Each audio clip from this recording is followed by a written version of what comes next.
What's up, my name's Technoba here for Troubleshoot and welcome back to another video.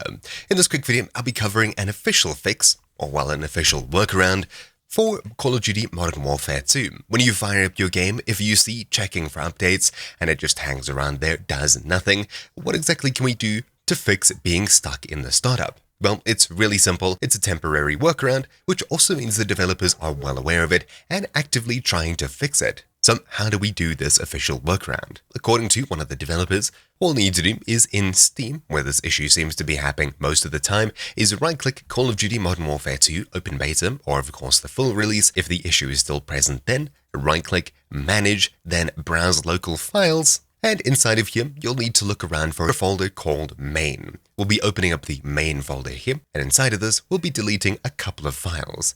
This will be data0.dcache, data1.dcache, as well as toc0 and toc1. You can select everything and control-click to deselect files, or you can control-click to select multiple files at once. Regardless, when you have all of these cache files selected, hit delete, and you can safely fire up your game once more to hopefully get past that checking for update screen.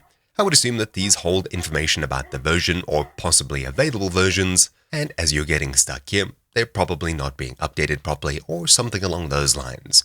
Regardless, when it's deleted, you should be able to fire up the game and get back in as per usual.